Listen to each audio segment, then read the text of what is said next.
Hey there, YouTube. This is Mr. Budget coming with a late night video. It is 10:03 my current time. What time is it where you are? So, I've been bragging about this in a couple of videos I've been uploading this week. If you guys been watching, again, I'm sorry that they're raw or not in the proper format. It's just that I've been trying to push out some stuff. I've been going to school and other things, so bear with me. Once I get some time, I will neaten those videos up or have to remake them, but you guys wanted some content. I'm just trying to provide. So for this video, if you guys been watching those videos, I've been hinting at a dark Irregulars deck that can get 8 attacks out, and lo and behold, here it is. So this is Saving Everyone from Orthologous Rewind Chrono. So this is a Coral Grade 3 that shares the name of Rewind and Orthologous, so you can use both of those cards support with this one boss. But playing it in a Dark Irregulars deck, I come to figure out that you, with again with the help of the Orthologous support, you can get 8 attacks out. A maximum of 8, less than 7 or 6 attacks out, depending on if you're able to get your board where it needs to get to. But if you can, 8 attacks is just a sweet number that you can get out. Pretty decent numbers, especially if you Persona ride. So I'm going to go over the deck and then show you how to do the 8 attack combo.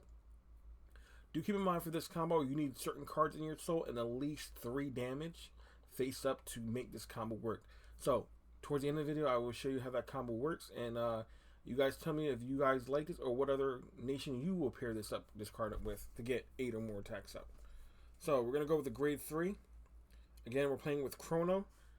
Chrono says when he attacks, you may counterblast 1, choose one of your rear guards and put it into the soul, and then choose a card in your soul with a different grade than the card that went into the soul and call it out. And if you do so, he gets triple drive, not +1 drive, triple drive. So he can even do that at the first grade 3 turn, so he'll be 13k with a triple drive, 23k with a Persona ride, triple drive, and so on and so forth. But calling that extra card out, which makes this deck a lot easier to get those 8 attacks.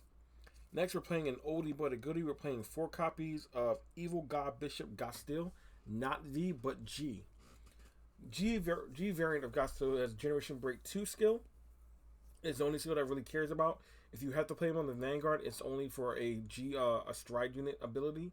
I'll get to there when I get to the G zone, but you really don't ever want to ride Gastil. Chrono is your main Vanguard.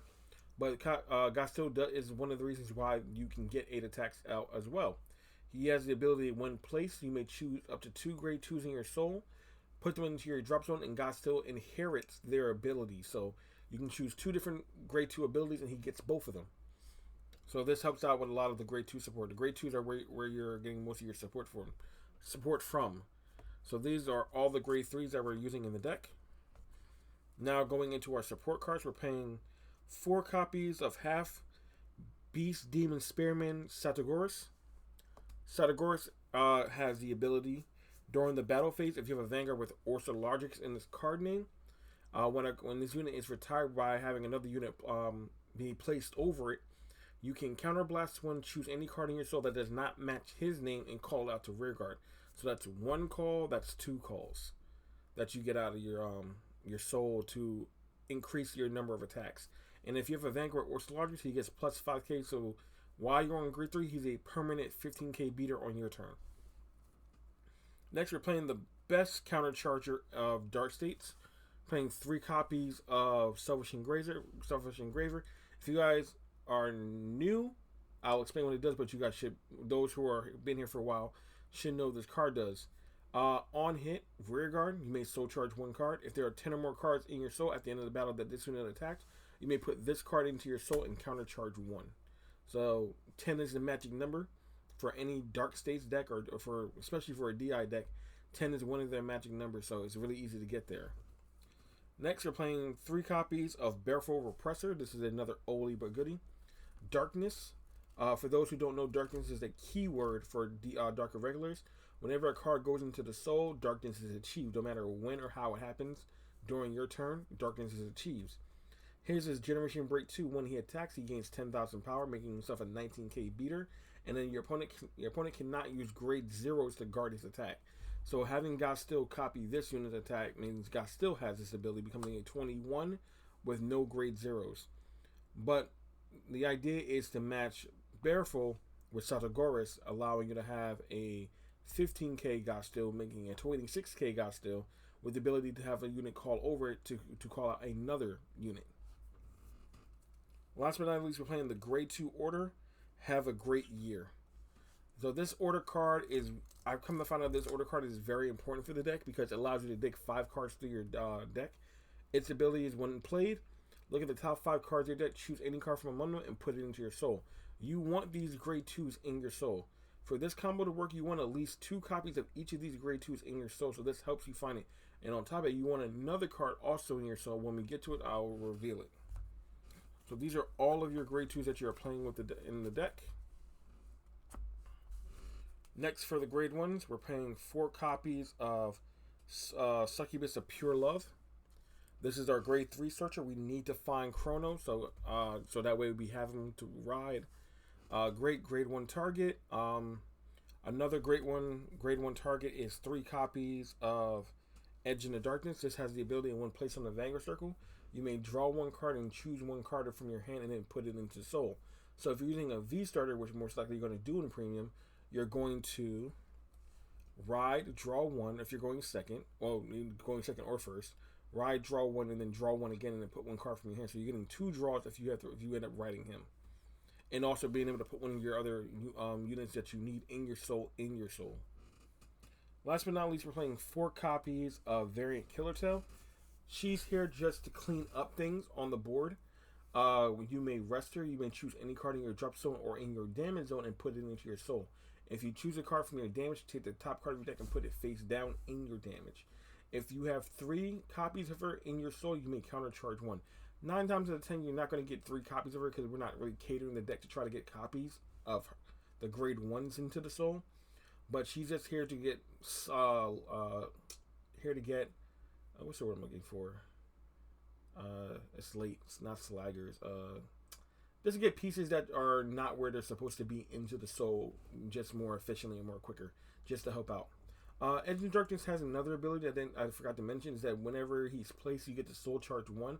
But if he's placed by an ability like Chrono, or being called off for Sadagar's skill, you may also countercharge 1. So there's another card that countercharges. So you have a grade 2 and a grade 1 that grade 2 and 2 grade 1s that countercharge if you're able to get them off. These are all of your grade 1s. Now we're going to go into the grade 0s. Of course, we're playing 1 V starter. My favorite DI V starter is Devil in the Shadows. I just like the art. Next, we're playing Enigmatic Assassin. For all of our old DI heads, this card has been a staple in almost every DI build. It was really, really toxic when it was at 4 copies. I wish it can go back to it, but beggars can't be choosers. For all of our new players who don't understand, the reason why this is broke is that it works off of the mechanic of battle intention. So if you have a unit that's able to attack before you go to your next attack, Assassin has the ability to jump out of the soul onto Rearguard Circle. And then if there are 10 cards in your soul when this happens, he gets +5. If there are 15, he gets another +10, making himself a 20k booster or attacker. The reason why this is important is because if Assassin is played on top of Satagoris or Gostil copying Satagoris' skill, that causes the chain reaction to have another unit pop out of the soul. So now you have Vanguard having the ability to call something out to initiate the Satagoris play, but also Assassin to initiate the Satagoris play. So you have 2 cards that can do it. We are playing the blue OT. Let me just move this down a bit. We're playing the blue OT. This is the only Dark States that I've ever played the blue OT in. Come to find out that having the guard restrict on the rear guard circles matters, so you need to put crits on them. If you get the blue OT who gives a crit and a massive amount of power on a guard restrict, it's kind of lights out for your opponent unless they have an order. But yeah, just having that ability to move the critical from the Vanguard with the Dark States OT, using the blue one to give it to the rear guard matters a lot. We're playing another group of counter charges. We're playing 2 stand triggers. Now, we're not really trying to stand, but we're only using this as a counter charge method. So now you have a grade 2, 2 grade 1s, and a grade 0, all having the ability to counter charge. For those who don't know, this is Monochrome of Nightmareland, my favorite archetype in the entire game. Monochrome has the ability of Generation Break 1. You may put this card into your soul and soul charge 1. If there are 10 or more, if there are 6 or more cards in soul, you may counter charge 1 and soul charge 1. And then if there are 10 or more cards after you soul charge, you get to draw 1. So this is a soul charge, a counter charge, and a draw all in one card. Next, we're playing 3 into Soul Crit. This one gives plus 10,000 power off of Generation Break 1 to when your grade 3 or higher Vanguard attacks, you get to draw a card. We're playing 3 Stride Crit, because again, this is a Stride deck, so you are going to need a Stride. Well, you need crits in here, 4 cards that benefit off of having crits in your soul from your G-Zone. We're playing 3 Draw PGs. The reason why we're not playing 4 is because this is more or less like a glass cannon, and you don't really want to deck yourself out, but you need perfect guards just to survive turns. I was considering using the Sentinel crits, but 30k shield really isn't cutting it these days with the numbers being so high as they are. And then of course we're playing 4 grade 3 heal triggers just for that grade 2 turn so we can live a bit longer. Okay, so that is the entirety of the main deck. I'm going to tiptoe into the G zone real quick, just to explain some cards in there, and then I'm going to showcase the 8 attack combo. We're playing 1 copy of Ringleader of Uproar Gravius. This is the reason why we're playing Gravius is because this is your first stride, no matter what, unless your opponent's board dictates something else. But 9 times out of 10, this is your first stride. He has the ability on attack, counter blast 1, soul charge 5 cards. For every trigger revealed, draw 1 card. For every normal revealed, your opponent must guard with that many cards from the hand when this unit attacks. Now, the reason why we're doing this is because this adds cards to your hand, so it adds value to your hand. So when your turn is over, you can guard and survive to your next turn. And it also creates Generation Break 2 because it flips a card over when it does this. Now, the guard restrict is great, but you're not really going to hit. You may hit triggers, but because your deck is so large, you're not. But the 2 points of this card is that A, you're going to add cards to your hand if you get lucky enough. B, you're adding an additional 5 cards with maybe your pieces to your soul, and you're going to hit that magic number 10 by the end of your turn, which means a lot of your cards that designate 10 cards in soul are now live. We're playing 1 copy of Love Tempest. This is just a flip fodder for our Ringleader. We don't really ever go into this because we're not playing any Sheharat units. We're playing 1 copy of Forfax. Forfax plays into the 8 attack turn. I will demonstrate that later. We're playing 1 Famito. This is the other first stride that you may go into depending on what your opponent's board state looks like. If they have too many cards on the board, Famito can just wipe them all out. If you have a complete open board, they're going to lose 5 rear guards. We played 2 copies of One Who Splits Souls Balam.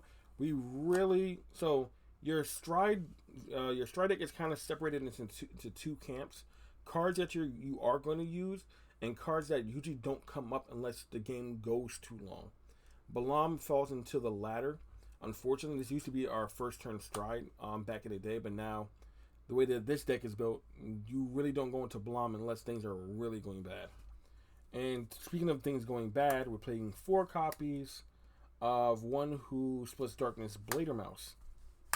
Bladermouse has the ability to return all grade 0s from your soul on your board to your decks. That basically means all of your triggers. Again, if the game is going that long that you have to start returning triggers, so that way you can either crit your opponent out of the game or try to survive by having damage triggers, the game has gone too long. Then we go into our Hill Guardians. We play 1 Vincent. This is just a 10 to 15. This is a 25 to 30k shield. Vincent has the ability to when placed, flip over a G Guardian and soul charge 1 card. His shield value goes up by 5 for every 5 cards in your soul. So If you have 10, he's going to go by 10. If you have 15, he'll go by 15. You'll never really get to 20 because there's not that many cards that actually soul charge outside of the G zone cards. So he's just usually a 10 to 15 additional shield value.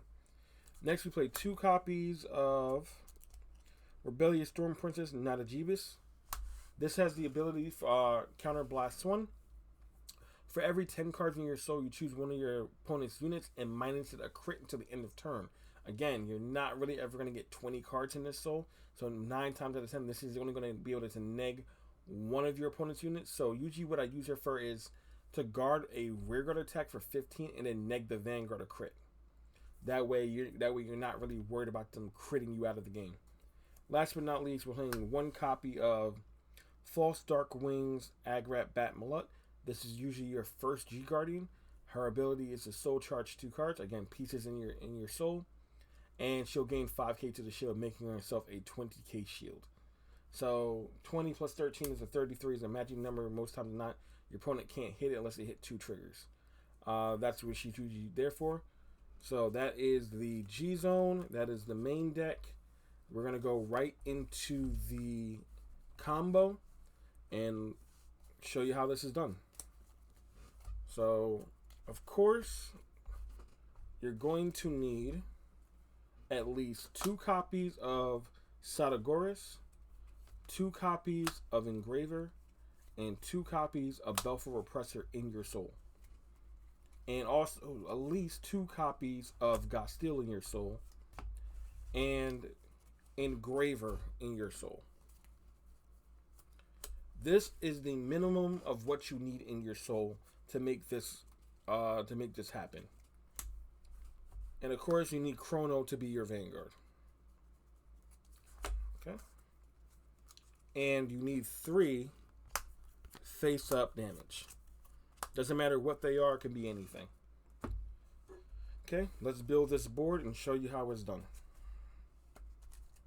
All right, and then you're gonna have 1 copy of Sadagoras on board, and let's just say a copy of Engraver.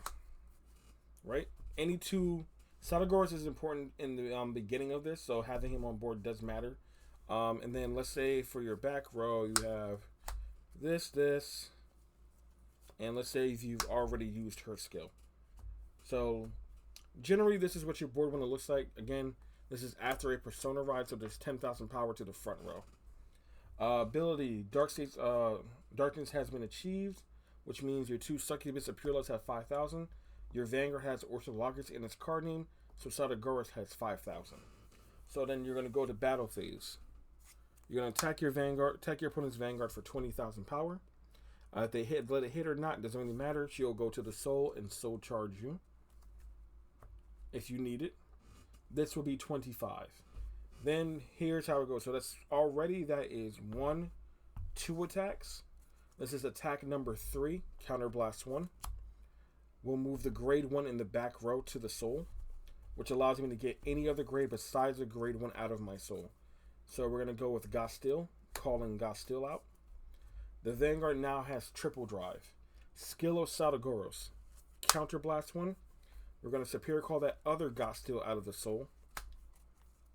And now both Gastilles are on standby. Performing skill of Gastille number 1.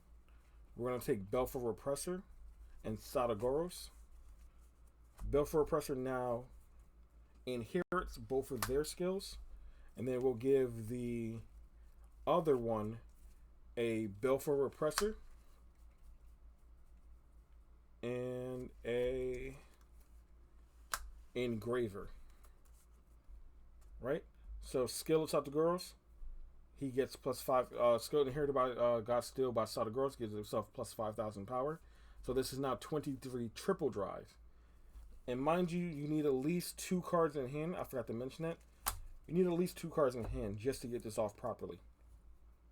Then we're going to perform triple drive. First check, it's a trigger, doesn't matter. Second check, let's just say doesn't matter. Third check, doesn't matter. Right? You have 5 cards in your hand at minimum. You're going to pay the last counterblast skill. Get rid of all 5. go into Fomito. Let's say Fomito's skill is live. You'll return up to 3 critical triggers if it's possible, if you have them in your soul or not. Right? So far you did 1, 2. That was the third. Now you're set for the next 3. So now you're going to attack. Skill at 10,000 power. No grade zeros. Skill inherited by Selfish Engraver. Ghostil goes to the soul and countercharges 1. Then we'll attack with this. Use the skill at 10,000 power. No grade zeros.